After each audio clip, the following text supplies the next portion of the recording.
Coming up, we learn about a new honor for Billy Frank Jr. A social service agency celebrates 70 years, and a new museum exhibit showcases Native truth. I'm Mark Trahant. Aaliyah Chavez is away. Join us for those interviews plus headlines from the ICT Newscast. Arizona State University welcomes 3,500 Indigenous students from Arizona and across the nation. It serves one of the largest populations of Indigenous students among U.S. colleges and universities. We created a sense of place for tribal nations to create futures of their own making through community outreach and research, taught by world-class Indigenous faculty where they see a reflection of themselves and their experiences. Find community at ASU.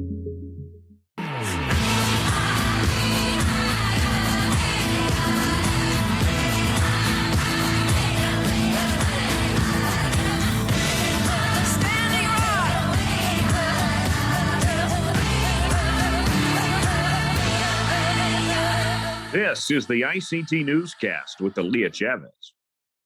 Thank you for joining us. We begin in Washington, D.C. with the bipartisan infrastructure law, more specifically, the $13 billion set aside for tribes. Tribal nations are also eligible to compete for hundreds of billions of dollars in more programs. The trick now is getting the money out of the federal agencies and into the hands of tribal administrators. To get this process started, the government has released a 15-page tribal playbook. It outlines the what, when, where, and how to apply for these funds. Some of the areas of the infrastructure addressed by the law include funding for high-speed internet, clean drinking water, and jobs in tribal communities. Agencies are also boosting efforts to coordinate federal grant programs to tribes. If you'd like to read more, visit our website, IndianCountryToday.com, and search for Released Tribal Playbook to Infrastructure Dollars. One country may soon recognize 11 indigenous groups at a constitutional level for the first time. Chile's Constitutional Convention is concluding its revisions of its first draft. This is an important step towards the making of a totally new national constitution. Following a period of civil unrest, almost 80% of the population backed the writing of a new Magna Carta in a 2020 vote. The 154 members of the convention are racing against time to prepare a finalized document to present to the country's Congress by July 4th. This new document even includes a cause for the compensation for restitution of historically indigenous lands. Maria Quinteros, president of the Chilean Constitutional Convention, talks about how this document is different from the previous one. Beyond our legitimate differences, we managed to configure a new ecological, inclusive, and equal constitution which already marks clear differences with the constitutional text we currently have. The convention's vice president, Gaspar Dominguez, says he understands how important this moment is for Chile. Estoy orgulloso de ser parte de esta I instancia. am proud to be a part of this democratic moment that somehow, and with difficulties, has managed to represent all the peoples of Chile. And I think we are a generation that is fortunate to experience a constituent discussion for the first time without there being a civil war or without a dictatorship being involved. The country's constitutional writers are putting the final touches on the draft charter that will be the subject of a September 4th referendum. Ty Defoe is an interdisciplinary artist who identifies as Two-Spirit. The writer/actor/dancer has collaborated on a Grammy Award-winning album. Karina Dominguez talks with him about the project, his gender identity, and Pride Month. Buju, Ty Defoe, Indigenous Kazwa, Swaganin and Dunjaba, Magizan and Dodem. Ty Defoe operates at the intersection of various art forms to bring a much-needed perspective as an Indigenous queer artist. I feel like it's really important as a Native Indigenous person not to be labeled and put into a box, but that I can expand that box. He's creating art that centers around his identity, social change, climate justice, restorative justice, and language revitalization. Recently, Defoe was commissioned to create a piece titled Strong Like Flower. He composed a song with flutes, drums, and electronica music. To me, that video was a visual representation as sovereignty as it relates to queerness. So in fact, I was queering space as an Indigenous person and showing up as my radical self. Holding space for indigiqueer voices in the art world is his passion. I would really appreciate and love if more folks begin to amplify stories and also invited and hosted Two-Spirit indigiqueer individuals to create, to make, to just be part of the conversation. Currently, Defoe is planning something historic that's never been done before. The first Two-Spirit indigiqueer pop-up powwow, and it's scheduled to take place in Arkansas this September. In New York, Karina Dominguez, Indian Country Today. Defoe's pop-up powwow will be presented on Sunday, June 12th from 12 to 6 p.m. After 57 years, a beloved Alaska Native educator is hanging up his hall pass. Tlingit citizen John Quito has been the only principal of William Tyson Elementary School. The school was brand new when he became the first principal and has been at his workplace for the last 26 years. Tyson Elementary ranks in the top 5% for Alaska schools for diversity and the top 1% for children eligible for free lunches. Quito has been recognized as a distinguished national principal. This distinction honors outstanding principals who support children as they build a sound foundation for lifelong learning and achievement. The educator says he spent his career with memorable students, a caring community, and a wonderful and talented staff. And those are the headlines for the ICT Newscast. Coming up, a young entrepreneur unveils an impressive business plan. The Nisqually tribe continues its fight for subsistence fishing rights. But first, a Minneapolis nonprofit turns 70.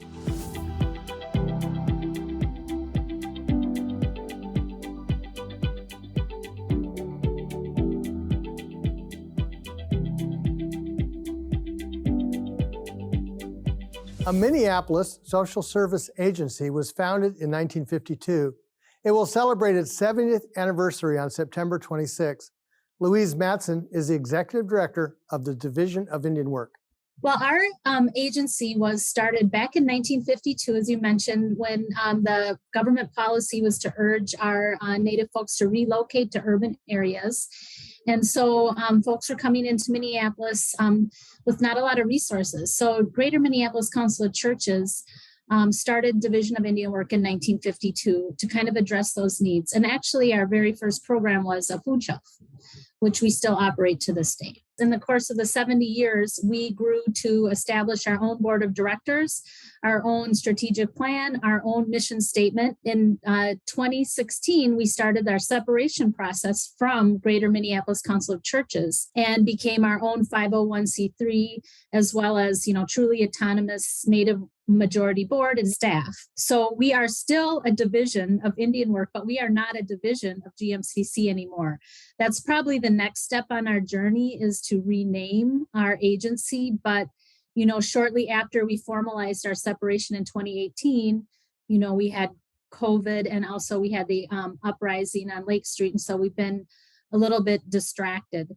But we are known as DIW in the community, so could we keep that acronym? We'd like to. I think it'd be a fun process to find a good name. But that's the Division of Indian Work, although we are no longer a division of anything anymore. It's been 2 years since George Floyd was murdered by police in Minneapolis. Lake Street, where the division is located, was the scene of much destruction. Well, it was just devastating in our community. I mean, we as Native people understand and unfortunately deal with, police brutality. However, seeing our neighborhoods just destroyed the way they were.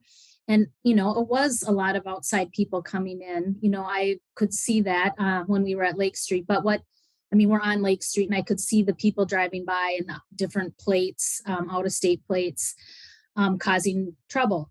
But what happened is, American Indian Movement organized here in Minneapolis, and they would nightly patrol all around different agencies, Native and non-Native. And they protected us. There were people in this parking lot all night turning people away for about 3 days until the National Guard came in. And you know what? They still go out and patrol and keep us safe. So it was a horrible experience, and our neighborhood is still recovering. A lot of burnt out buildings. But we survived thanks in a large part to our own community protecting us. That was Louise Matson from the Division of Indian Work in Minneapolis. When we come back, more highlights from Res 2022. Indian Country Today is now ICT.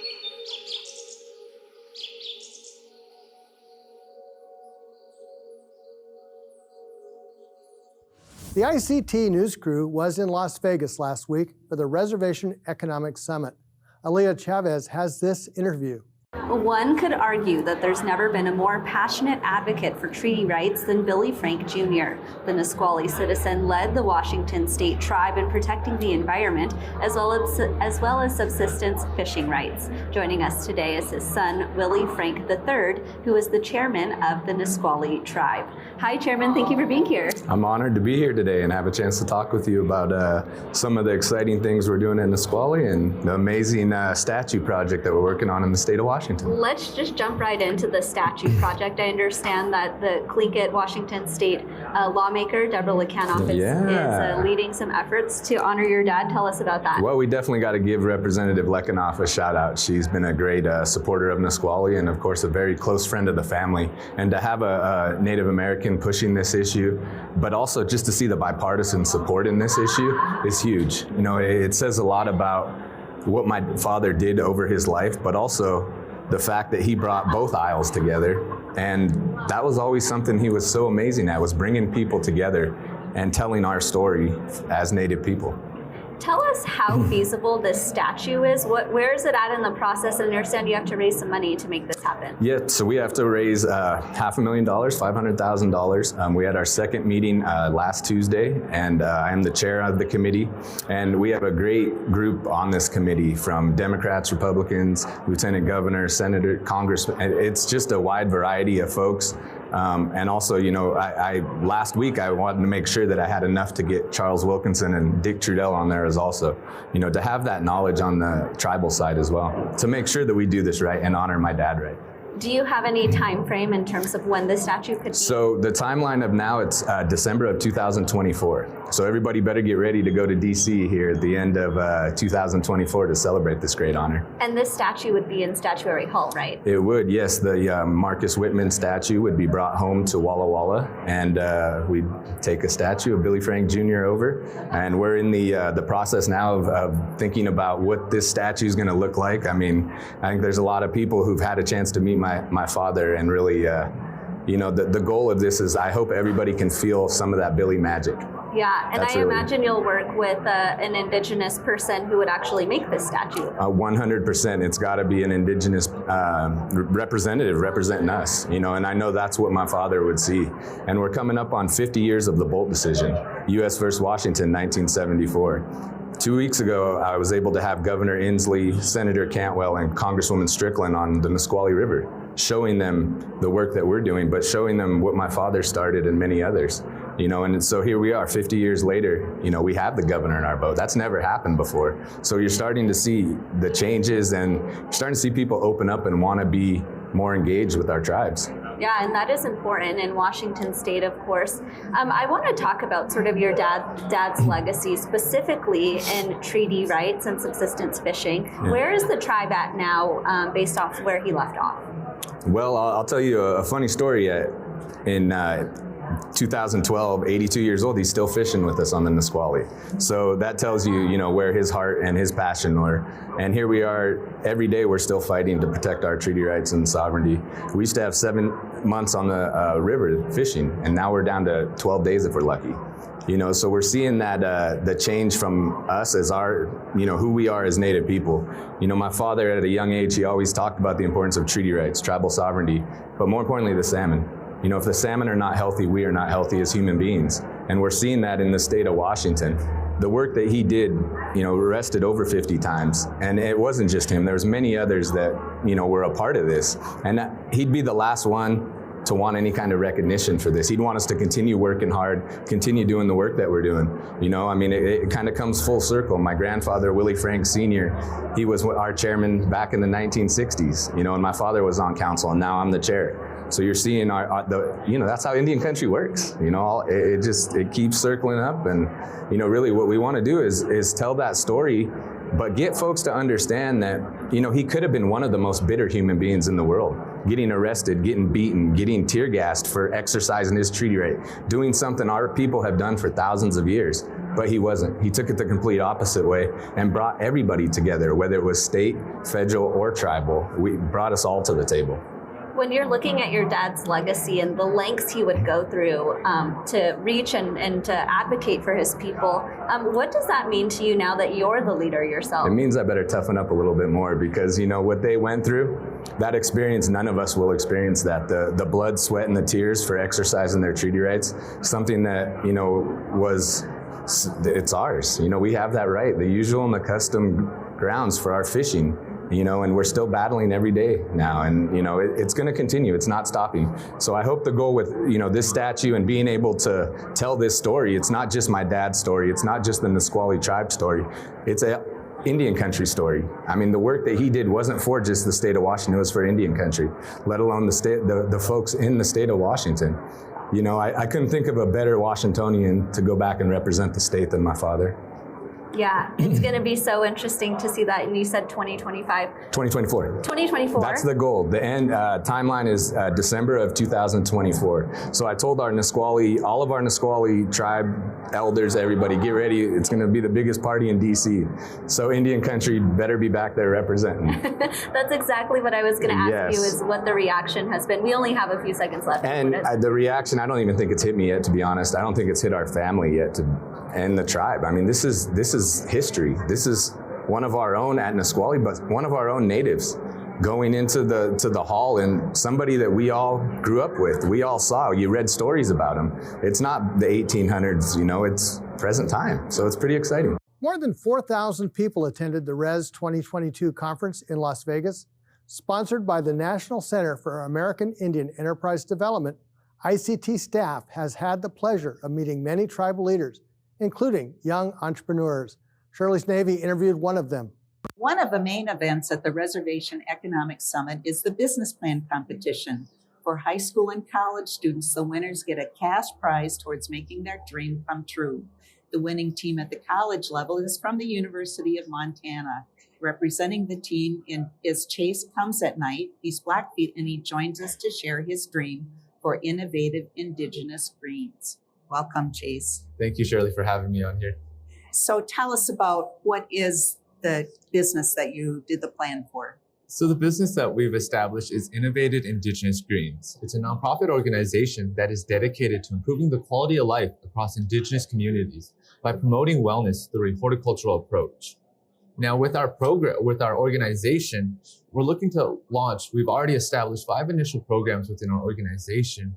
And one of those programs, as our poster child, is the Community Aqua Produce Program that works to establish food security across Indian country. What do you do to establish food security? Community Aqua Produce Program works with Indigenous communities to establish local cultivation facilities that house an aeroponic cultivation method in order to provide nutritional support in the form of fresh produce. So I understand that these are like big greenhouses? They're more or less facilities due to the fact that we're looking to innovate the way that we do agriculture as well as horticulture across North America. And in order for that to happen, we have to address the disparities across Indian country. And one of those within the majority of our communities is the fact that we reside in food deserts. And with that, it comes to harsh conditions of the weather. And for us to necessarily provide our services effectively, we have to establish facilities that will have the opportunity to weather the climate and everything that goes along with the atmosphere. I've had the pleasure of visiting your reservation, the Blackfeet Reservation, and it's gorgeous. And that's why we're doing this, because we would like to keep it that way. North America has a pristine value across the lands, but in order for us to value it, we need to rejuvenate it and revitalize the practices that we are looking to institute, and that's the coexisting in the world. Now tell me about your partner in the business plan. So we brought down an individual with the University of Montana, also known as, the individual's name is Stormy Kip. Stormy Kip, outside of our organization, is actually an esteemed actor along the way. He's had some acclaimed acting roles within the upcoming Predator, as well as one of the most monumental films that I recommend Indian country to get out to see is called Soyi. It's one of the first films in Indian country to have an all-specific tribe acting base, as well as an indigenous knowledge as a main knowledge and the main language spoken within the show. Now, I understand you're a sophomore. Yes. So I'm just finishing up my sophomore year at the University of Montana. I took a little hiatus during the COVID-19 to really re-solidify my envisionment of this nonprofit organization, because at that point during the pandemic, we were losing a lot of people across our communities, and I wasn't seeing much help across the board. And we've been waiting too long in Indian country for that help. It's our time as the next generation to begin making that advancement towards bettering our communities. So you have many options in your life, right? Very much so. I'm an entrepreneur outside of my nonprofit. Exactly. So as an elder and someone who's got grandkids, why are you doing this? I mean, what is the inspiration that you have in your life to be an entrepreneur? The true inspiration, if we're being honest here, is I want to do good in this world. In Indian country, we've experienced so much bad, but now there's a time for healing and a time for moving forward. And so my generation, I'm looking to be the catalyst for change in Indian country by showing others that it's obtainable if you set your mind to it. And so that's my inspiration and what guides me to stay on the work that I do in Indian country. So what are your favorite classes in college? Actually, recess? Yeah, lunch. No, more or less. I'm really deep into philosophy, so my major is political science. So I'm actually out of the realm of business. I was more or less driven toward advocating on behalf of indigenous rights and youth. But as I start transitioning into adulthood, I'll always be a kid, but as I transition into adulthood, it's more or less I'm starting to re-solidify on solutions that can help my community. And business is one of them. So you have aspirations to run this nonprofit that is going to help with food supply and eliminate food deserts. And how do you see traditional tribal values in that whole concept? That's a good question, because actually that's one of the things that we really had to reevaluate within our first 2 years, is figuring out where are the crossroads between Western beliefs within agriculture as well as indigenous practices. And one of it is understanding is that there's no trade-off. There is no trade-off. We are at the time in which we have to learn on how to adapt to both worlds. And for that, our nonprofit organization is dedicated to ensuring that indigenous revitalization is a main focus. Thinking about over time, we've had many, federal funding opportunities across Indian country that has been centered around cultural preservation. But as our generation begins to make that catalyst for change, it's time to pivot towards revitalization. We have a few more interviews from Las Vegas for you next week. The Field Museum in Chicago opened a new permanent exhibit called Native Truths, Our Voices, Our Stories. With over 4 years in the making, this interactive exhibit opens the door for Native people and their stories. Melina Hakalia has this report. Artist Stormy Weber, who identifies as Sukpiak, Black, and Choctaw, explores the spirituality of Native people through the stories of her ancestors. Examining the spiritual continuances and resonance in urban Native people who are taken away from their lands. Through the Native Truths, Our Voices, Our Stories exhibit, Weber hopes to share the culture of her Native community, reminding people of the nation's history. At this moment of racist terrorism in this country, it's important to remind people that The original replacement theory was what the Europeans did to us. For the first time in its exhibits, the Field Museum doesn't focus only on objects, but is driven by the stories of Native American people, told in their own voices, stories of self-determination, resilience, and continuity. What's important to us is sovereignty, treaty rights, self-governance, environmental protection, history that's not time-based but place-based.